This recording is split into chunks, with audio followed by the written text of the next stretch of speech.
I'm into it. I'm so into it. Are you here for the weather changes? I hope so.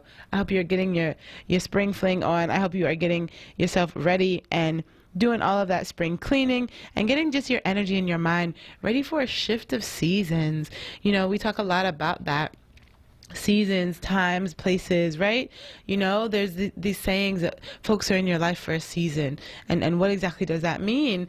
And I think that it's such a powerful conversation to have, to think about change, right? And there are a lot of conversations floating around kind of the interweb, if you will, the internet, around how to flow with the seasons and how to flow seamlessly as things are changing around you.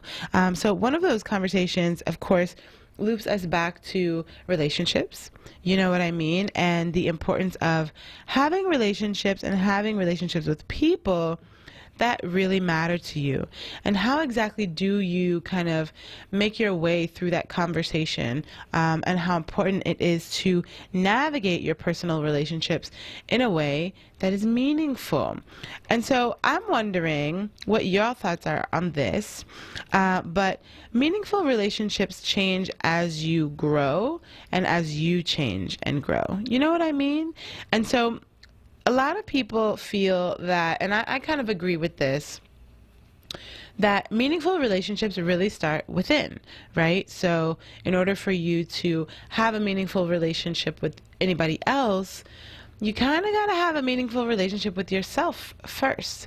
And the reason that's important is because while technology has really made things, you know, convenient for us and allowed us to keep in touch with every single thing happening in the outside world, right? You can use social media to get acquainted with your long lost friends, you know, connect with people that live out of state, even connect with people who live overseas. It's also changed the way that we define relationships.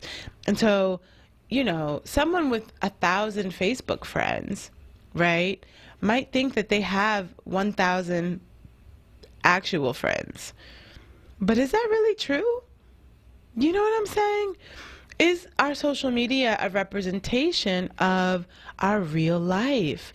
And I think it's a really interesting question, and I'm wondering what you all are thinking about it. Go ahead and give me a call at 215-634-8065. Again, that's 215-634-8065, or toll free for our out of the tri-state area folks, 1-866-361-0900. 1-866-361-0900. Okay, so this conversation is really swirling in my head right now because as you see the rise of social media and as you see a lot more young folks using social media, well, I guess that's young and old, right?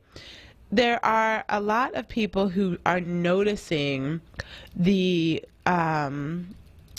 effects, right, in our communities of how much not only teenagers are using social media, but also adults. So, of course, we know YouTube, Instagram, and Snapchat are the most popular online platforms among teenagers, right? And you know, nowadays, with over 70% of the population having access to a smartphone, about 95% of teenagers have access to a smartphone.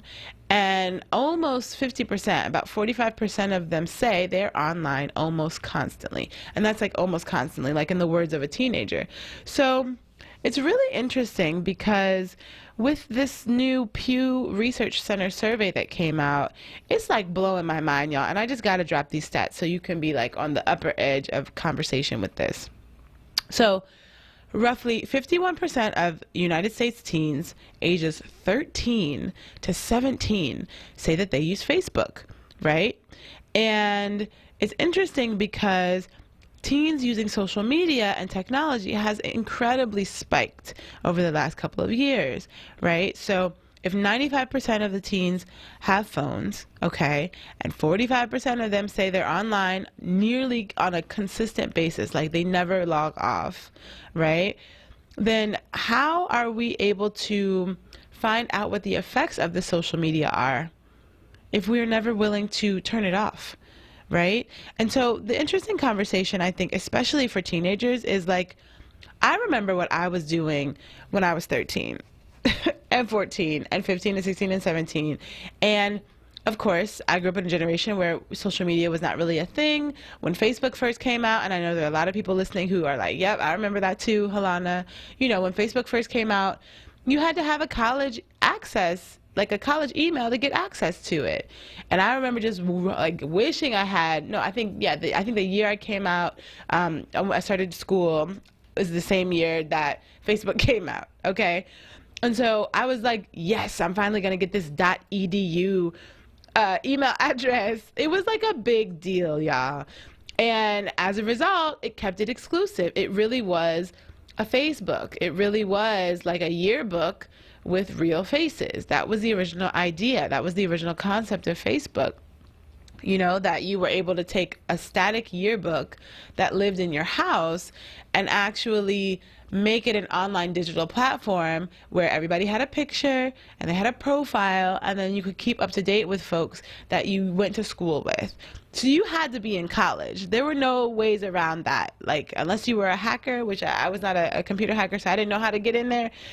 You had to be in college. You had to have that .edu email address. It was great. It kept all the creepers out. It kept all the young kids out. It literally was like a college platform, and it was really cool. And you didn't want to talk to anybody but the people from your own school.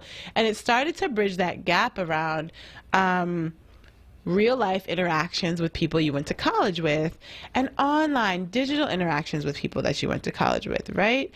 And so what happened as a result is, I mean, if you think about that original concept of Facebook being like a yearbook, like a digital yearbook, to Facebook now being like a huge marketing platform, it's really, really an interesting conversation.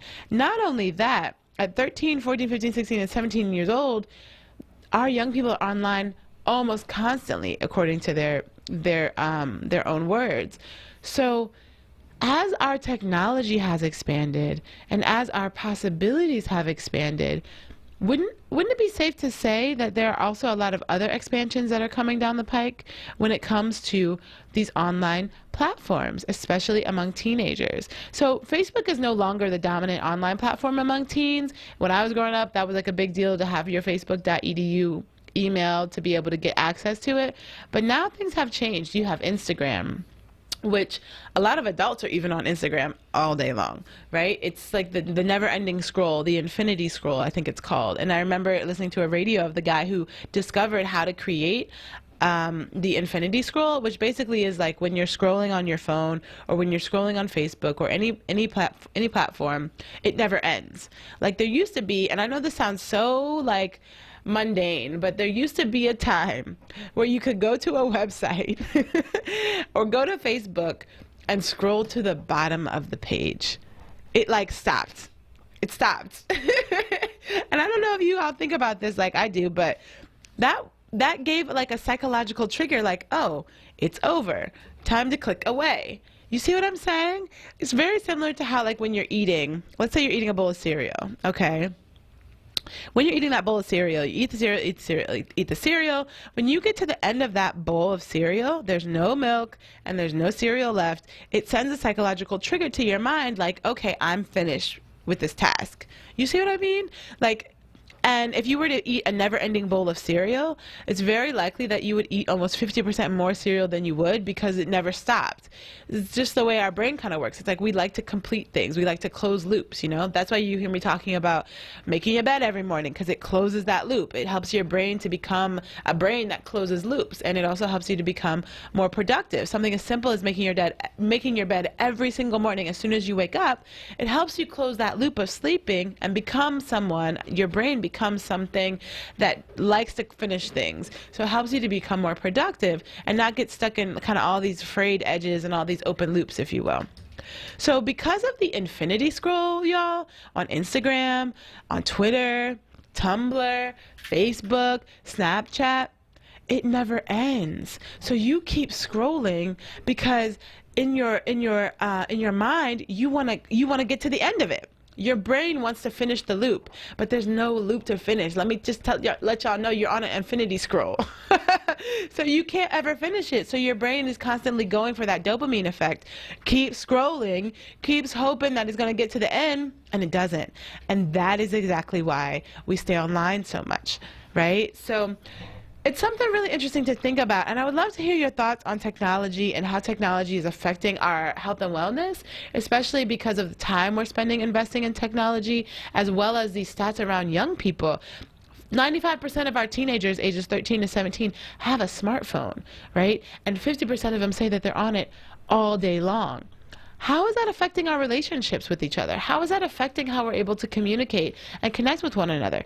Call in and talk to me. I want to hear your thoughts on technology and teenagers and just how you are balancing it on your own way. So how are you finding the balance between technology? Give me a call at 215-634-8065. Again, that's 215-634-8065. 8065 or toll free at 1-866-361-0900. This is Halana here live on Daybreak with you. It is currently 6:22 a.m. here live in Philadelphia, A.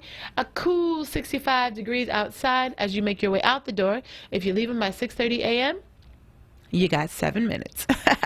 All right, we're going to take a quick break and we will be right back.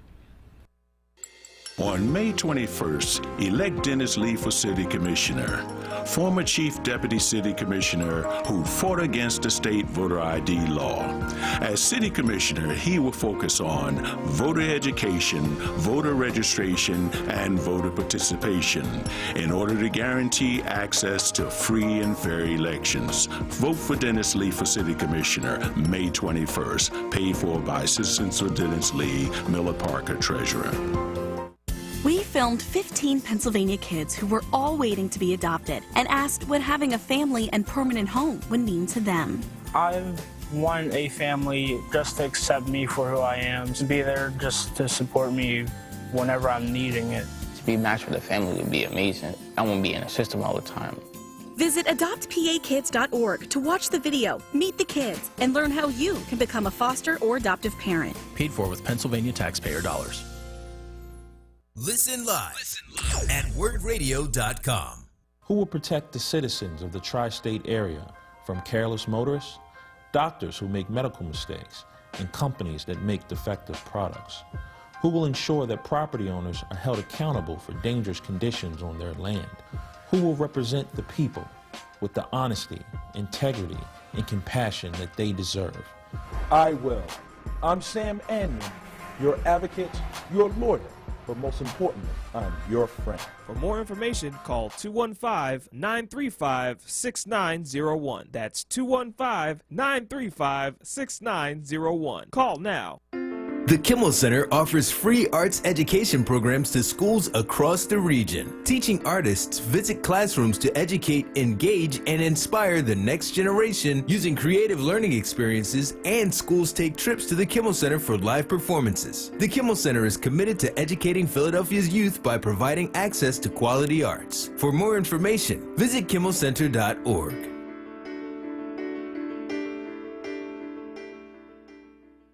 Open calendar. What's my schedule looking like? Next Thursday, you will be caught in an emergency flash flood between Park and First Street. What? No, that doesn't work. I'm busy then. Decline.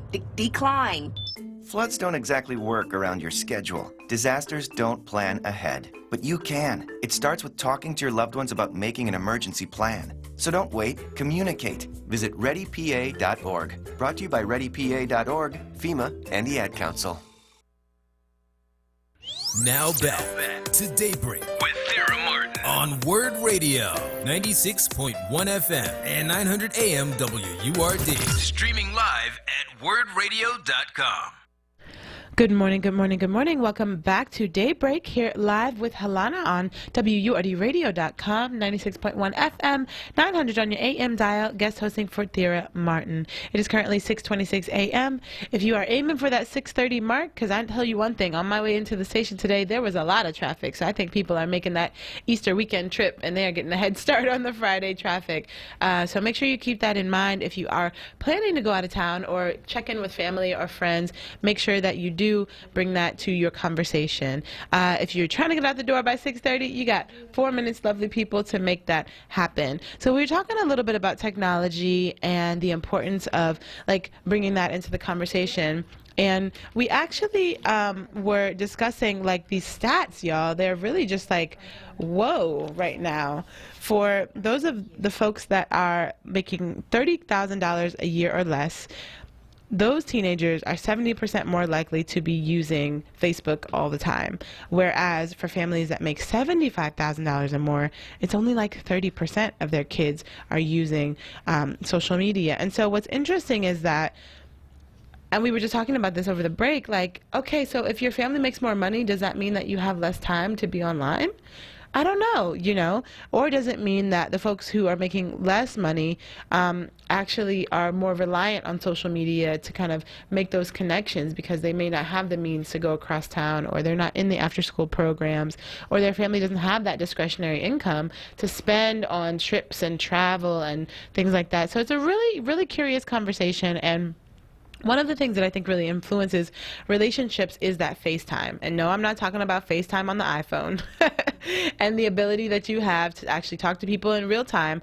I'm talking about that face-to-face time, that one-on-one connection. And I think that's, you know, a big thing that social media has got us confused about is we think that a FaceTime call is actual FaceTime.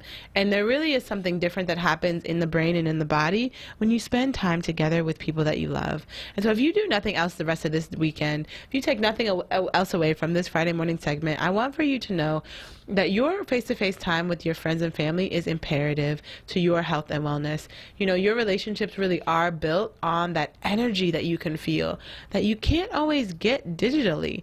You want to make sure that, if nothing else, today and all days, especially this weekend where we got a lot going on, everybody gets all hyped up and excited for getting together on Friday night, having dinner, and, you know, going to church on Sunday. If nothing else, I would love, love, love for you just to remember that relationships matter, time with friends and family matters, and that if you can't do anything else, just make a priority to make that quality time a thing. Make it a regular thing, and don't let it just be when it comes with the holidays. Make sure that you're bringing that to the conversation each and every single day. I'm really quite excited because we have a really cool interview scheduled for you today here on the Daybreak segment, and it is Inez Nelson. She's a consultant, adventurer, and entrepreneur with years of experience in the tech industry and a lifetime of experience traveling. She has been traveling and going into the unknown by pushing past her comfort zone and allowing herself to be transformed by communities, cultures, and cuisines all around the world. She's the founder of It's Deeper Than Travel, a company disrupting the narrative on international service trips by inserting Pan-African travelers into Pan-African destinations to travel, serve, and learn. It's Deeper Than Travel hosts excursions in countries like South America, Central America, the Caribbean, Africa, and the U.S. And their vision is to be a champion in the story of how Pan-Africans experience each other. And they are doing just that by spurring collaboration and building cultural affinity for the traditions of the diaspora. For her work, Inez was nominated for the International Community Service Award, given by the Young Caribbean Professional Network of Philadelphia, hey there, and has been featured in Rolling Out online magazine, BlackCelebrityGiving.com, Applause Africa online magazine, Heart of the City Radio, and both The Lounge and The Source on onWURD 900 AM. Yes, I interviewed her actually in the past when I was working for The Lounge on Friday mornings. And now, Inez, you can add WURD Daybreak Show as well to your resume. Inez has a Bachelor of Science from Morgan State University and a Master's of Science in Engineering from the University of Pennsylvania. But her passion lies in exploring the world, replacing assumption with curiosity, and building cross-cultural rapport and facilitating international impact in Pan-African communities. She truly believes that her purpose is to creatively find ways to reveal how Pan-Africans are not different from each other, but instead different like each other. You can follow It's Deeper Than Travel Journeys on Instagram or Facebook at It's Deeper Than Travel. Inez, welcome to the show. Hi, thank you so much. You're welcome. You're welcome. I'm so happy to have you on, and thank you for making time on this early morning to share about your work. No problem. So your bio is really beautiful, and I think speaks really eloquently to the work that you're doing. I'm really curious, however, what your stance on is with the technology industry and the travel industry, because I was just talking in the segment prior about how technology has really kind of separated us in some ways and not allowed us to have those same face-to-face conversations, you know, those face-to-face experiences that we know intrinsically are really key to like us building a community that loves and supports one another. You know what I mean? Mm-hmm. So having that background that you have, what's your thoughts on technology as a disruptor? Is it supporting our human relationships, or is it something that might be deterring from them? I think from a travel perspective, it's definitely supporting our relationship. Mostly because I think technology has given us a way to almost make the world smaller and easier to reach. Even if I think about an app that is as simple as WhatsApp. Right. A lot of people use WhatsApp specifically to stay in touch with people who are far away internationally. I will say, you know, my personal experience has been probably the most transformative experience of my life. I actually met my husband in South Africa in 2016, and our relationship would not even be able to be sustained if it wasn't for technology. We met, and you know, in any other world, it would probably be impossible for us to quote unquote date that long distance. Mm-hmm. So we did for 2 years via video chat, via WhatsApp, via FaceTime, email, just all of the things that allow us to stay connected through technology.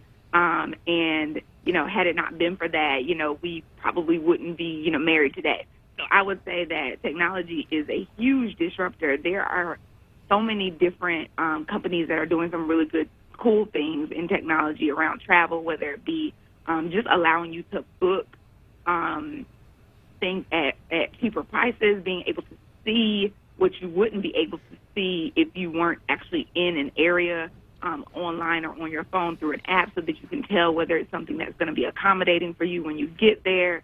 A really good friend of mine is creating a marketplace so that she can connect you with influencers who are in different African countries who have different businesses or just have different skills similar to the Airbnb experiences, but it's called Tastemakers Africa.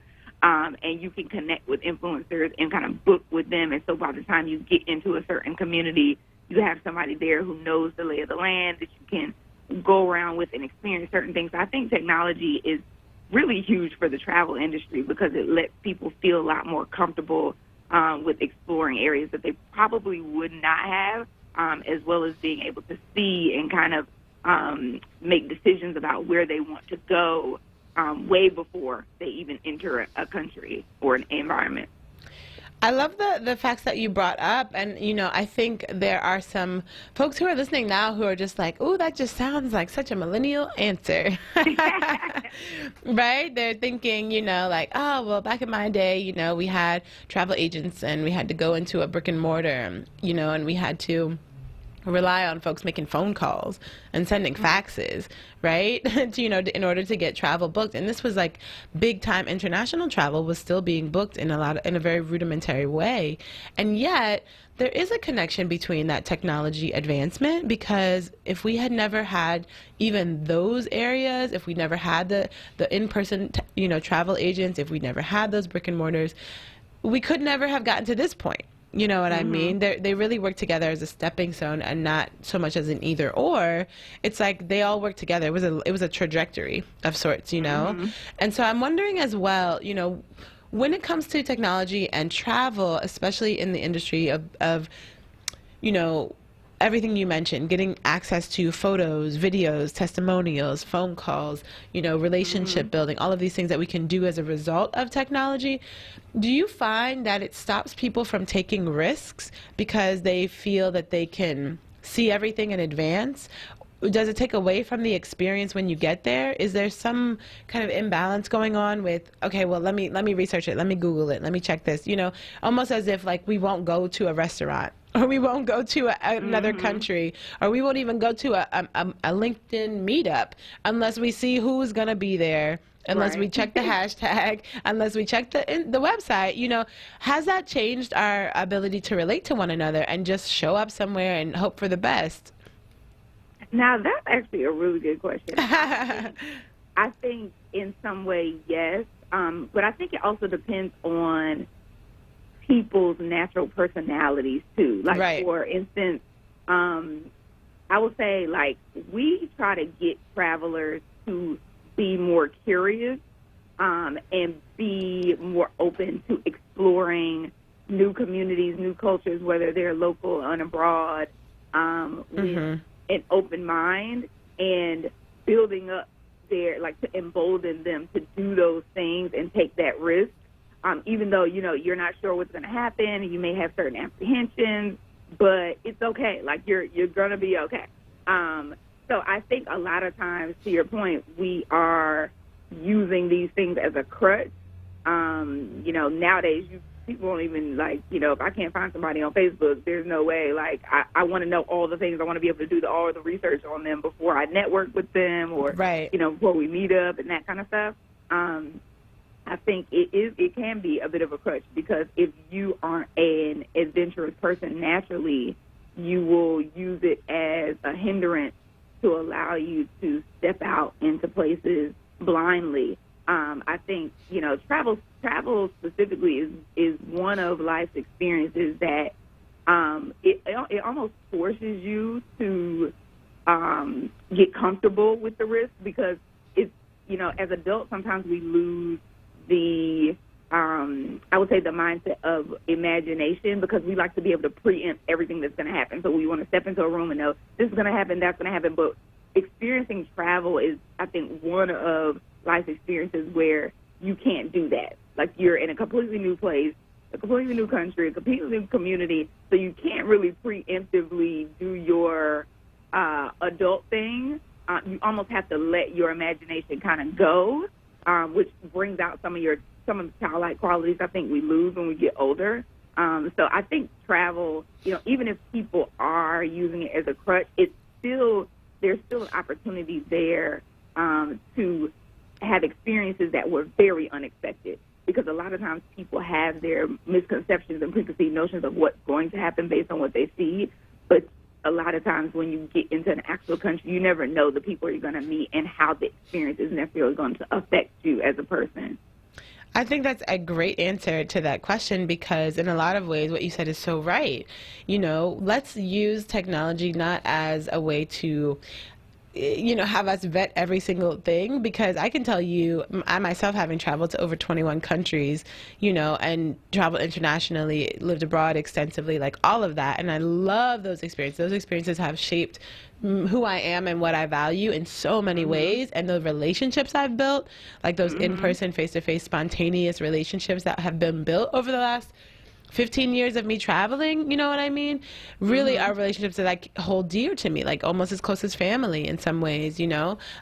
Because there's something magical, I think, and I don't want to overuse that word, but there's something really unique and special that happens when you travel for those exact reasons, right? You do get outside of your comfort zone. You do meet people that you never met before. Of course, you know, every once in a while there's the semi-dangerous situation that's not the best, you know, move, but everybody that I know that's had, you know, a situation like that come up while they've traveled, they've been able to navigate it. Like, they've pulled from within to be like, okay, I've had a weird feeling when I walked into that shop, so I just left. You know what I mean? Or hopped in a taxi, and I felt like they were taking me around in circles because they knew I wasn't from here, and they knew the lay of the land. I did. So those types of things do happen, but I believe that when you do travel in a safe way, you know what I'm saying, you can really circumnavigate a lot of those challenges and just have like the time of your life and create relationships and experiences that will live with you well past the actual travel dates.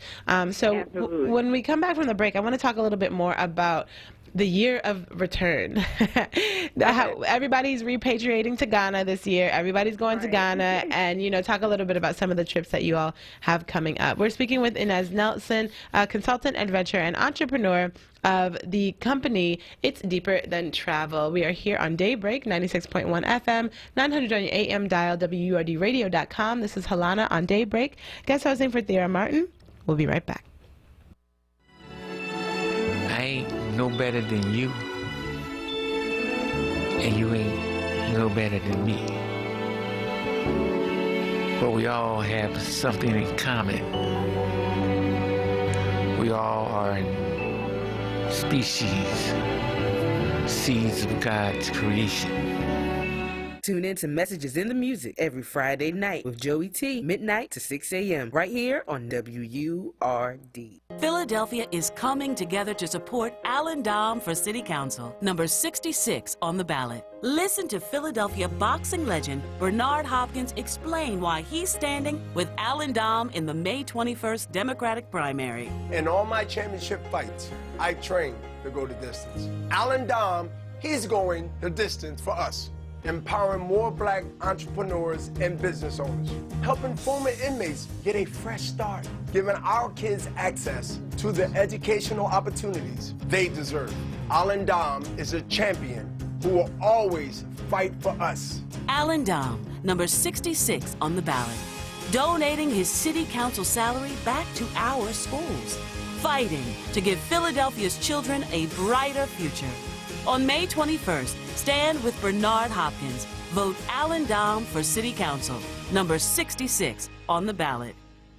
Paid for by Dom for Council. Pico has many ways to help you lower your energy usage and save money at home. Here's one. When it comes time to replace your old appliances, make sure the new ones you buy are high-efficiency Energy Star certified. You'll get a rebate from Pico and save on your monthly electric bill. You'll find a list of new appliance rebates at pico.com/rebates, or you can call 1-888-5-PICO-SAVE for all the details. Plus, find instant discounts on smart thermostats and energy-saving light bulbs at pico.com/marketplace. There's free shipping on orders over $49. Support independent black media and join the onWURD movement now at 215-425-7875 or visit wordradio.com. A place like home 2, located 2276 Georges Lane, provides a clean and active environment for seniors, including referrals, daily cognitive therapy, podiatry, exercise, arts, and crafts. Call 215-878-1200 now. Mayor Kenny says there's no alternative to the beverage tax to fund pre-K and rebuild. Guess who disagrees? Philly residents. It's a damn disgrace. Small business owners. The businesses take a hit with profits and the customers take a hit with their payment. It's kind of a lose-lose in Philadelphia right now with this tax. And even Kenny himself in 2015 when he was a candidate, whose funding plan called for no new taxes. It's just tax after tax after tax in Philadelphia. Where does it stop? It's time City Council did something about it. Now, Philadelphia has a surplus, more than $360 million to fund critical needs like pre-K, without the unfair beverage tax that hits working families the hardest. Call 311 and tell City Council to do the right thing. Axe the beverage tax now. Brought to you by the Axe the Bev Tax Coalition, funding provided by the American Beverage Association. The Sweet Treat Hut is the highest rated juice bar in Philly, located on the corner of 50th and Thompson Streets, providing delicious, healthy vegan food, juices, and smoothies. Treat yourself to a cup of happiness. Call 215-877-1471. Now, a traffic update on onWURD Radio.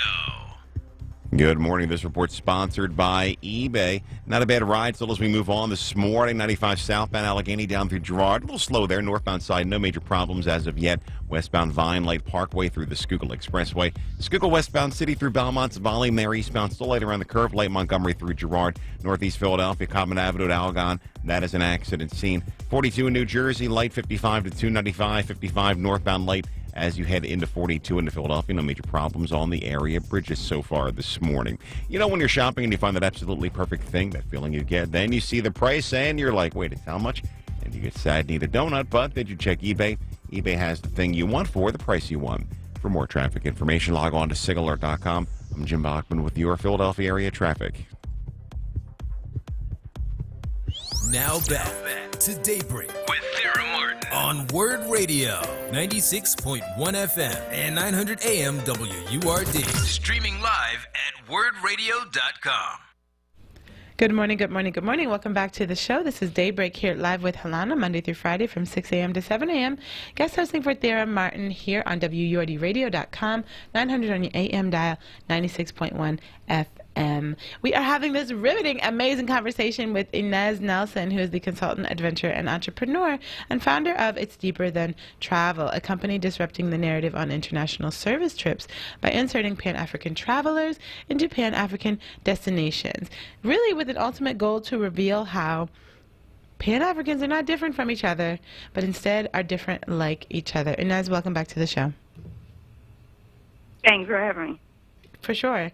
So we were talking before the break a little bit about traveling and, you know, some of the benefits of having technology support travel, some of the challenges, you know, with traveling and taking a risk and, you know, maybe ending up in a situation that is not as favorable or just a little uncomfortable, honestly. You know, what are some of the conversations floating around your space around this whole Back to Africa movement, you know, this reinvigoration and this repatriation to Ghana, as far as, you know, you see the impact in Pan-African communities here in Philadelphia? So this year is really big because as of this year, Ghana is welcoming back all Pan-Africans in the diaspora, specifically for what they're calling the Year of Return. So what they're saying is that, you know, it has been officially 400 years since the first slaves were taken from the west coast of Africa and brought to the New World. And so they're doing a kind of like a welcome back. A way of getting back to understanding what exactly it means to be Pan-African, which means that anybody in your lineage originated on the continent. They are hosting special events. A lot of people are hosting different trips to go. People are exploring it from a business perspective on how they can connect with entrepreneurs there in order to create opportunities internationally, as well as how they can potentially even move back. So I think it's really cool. I think, you know, for me, Ghana was the second country that I went to in Africa. My first was Equatorial Guinea. But when I went to Ghana, I feel like it was the first time that a lot of the, I would say the stereotypes that I had about the continent were shattered, whether the people were going, especially being an African-American female, whether people were going to accept me or shun me, whether the food was going to be familiar or very unfamiliar, whether the culture there would be, you know, savage or whether or not it was going to be something that was familiar or cool to understand. And my first time there, I really got to see like all the different facets, whether it be the metropolitan or the rural area or the beaches. It just was like an eye opener. Like, wow, there's so much on the continent that I don't know. There's so much that I thought I knew that I have no idea about. And to imagine I've only been to one of the 54 countries, I have to go see all the rest of them. So it really sparked my interest in just understanding and exploring a lot more of Africa, which is why I think it's a perfect place, especially for Pan-Africans to start their journey throughout all of the countries in Africa. Starting in Ghana is really cool because there's a lot of history there, especially Pan-African history. And the people there are just very welcoming, most hospitable, and it is a place where you will pull back memories that will shift your mindset in ways you probably don't expect. So talk to me a little bit about that, like, motivation that you have intrinsically in your company, It's Deeper Than Travel, to take, you know, what you're calling Pan-African travelers into Pan-African destinations. And what are some of the places that you all have on the continent planned for this year? So we focus specifically on taking Black and brown people to Black and brown countries to travel, serve, and learn, because a lot of times if you were to Google international volunteering today and go to the pictures, you will rarely see brown faces serving brown people in countries. So we're trying to disrupt that narrative because a lot of times, no, truthfully, every time that we as brown people explore these countries, whether they be Tanzania, whether it be Haiti and DR, whether it be Costa Rica. We are taking our story or bringing our story, and as well as bringing a story back. And a lot of times we have misconceptions about each other as Pan-Africans that have been stimulated by media. They've been stimulated by just a lack of connection, just not having that face-to-face time that you were talking about earlier, and using kind of our ancestors' understanding of each other, which has, years of separation, and then media and internet scope of what it looks like and what the people are like, and, just how that interaction will be to decide how we're going to connect. So we specifically focus on taking people and let's have some of that face-to-face time. Let's have some talk. Let's see just how similar we are to each other, just how much we can share. That's why our company is called It's Deeper Than Travel, because when we as Black and brown people go to these countries, the experiences that are shared make our connection way deeper than just the travel. You get to understand more about your history, your ancestry, and your lineage. We are going to be doing some really, really great trips in the next year or so. Specifically in 2020, we have our trip to Ghana. It's going to be in August of 2020. We are going to also be doing Hispaniola, which usually when people do the Caribbean, they usually do Haiti or DR, but we wanted to bring those two together because they do share an island, and there's a lot of history that ties these countries together, but also separates them. So just learning about the differences and the similarities between the two.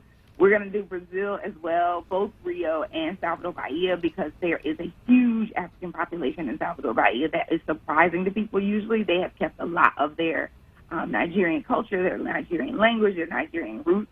So when you go there, really it's kind of like, wow, like this is kind of unexpected, but it's a really cool experience to have. We're going to be touching on Tanzania as well to give people a view of both from the nature perspective, but also from the community perspective. A lot of times people just go and do kind of like the safari in that area, but we want to connect with community organizations there and see how we can help and get involved. And we'll also be doing Costa Rica. So we have a lot of trips coming up in the next year. If people want to join us, we absolutely are excited to host them at www.itsdeeperthantravel.com. You can go and apply. We usually are a bit different than some Pan-African companies where we actually have people apply for our trips, mostly because we want to make sure that, you are using your best skills when you are serving abroad. That usually makes the experience much better for the community as well as the trip in general. And we want to get to know the people that are on the trip because we like to match people up potentially with roommates that they don't know, and give you opportunities to create relationships within the trip, even when you're on the trip. Oh, that's beautiful. That's beautiful. That's incredible. If you are someone who's thinking about going back home, returning to home, the year of the return, and maybe want to just start with Ghana or Costa Rica or Brazil or Haiti or Dominican Republic and have a different experience, I really recommend that you check out what Inez is doing with It's Deeper Than Travel and contact them. You can check out their Instagram or Facebook on It's Deeper Than Travel, as well as their website is www.itsdeeperthantravel.com. Inez, thank you so much for your time today. Thank you for having me. I appreciate it. Yes, definitely. So we are wrapping up the show, my lovely people, and I want for you to know that this show was curated in particular just to kind of spark your possibilities. In a lot of ways, we think sometimes our money can only stretch but so long, and we think movies and going out and buying new clothes and things like that is all we can do, but we can do so much more with our dollar. And let me just let you know from my personal experience, like I said, having traveled to over 21 countries myself, the experiences that I have paid for are exactly that. And yesterday I was talking about minimalism, and so today it was like, listen, use that minimalism, get rid of that clutter, use that extra cash that you're saving because you're not wasting your money to actually create something positive for you. And this is a great resource for you to have to connect with Pan-African countries who are taking Black and brown folks across seas in a really safe and healthy way to build bridges of communication across cultures. So I love you all so much, and I hope you have a wonderful, fabulous, amazing, amazing day. It's currently 6:56 a.m. If you are on your way to work this morning and you want to get out the door by 7 a.m., you got about 3 or 4 minutes, my lovely people. The weather today is actually going to be pretty smooth. It's currently 65 degrees outside. We have a high of 77. A little bit of rain coming through, so it's a little cloudy this morning. But that's all right, because you got your packed lunch. Or hopefully, my hope, really, my honest, real truth hope is that you get to stay home today. And you're just chilling at the house this morning, listening to the sounds of my soothing voice while you are relaxing over a cup of tea. I love you all so much. This is Halana here, live on WURDradio.com, 96.1 FM, 900 on your AM dial. And you know what I'm about to say. If nothing else today, know that the joy, the love, and the peace that you desire resides deep within you. And no matter what comes your way today or tomorrow, you have everything that you need. And that peace and that joy and that love will get you through. I hope you have a beautiful, beautiful weekend, and I will see you on Monday morning. I'm Mama Dietz. At Dietz & Watson, we've spent over 70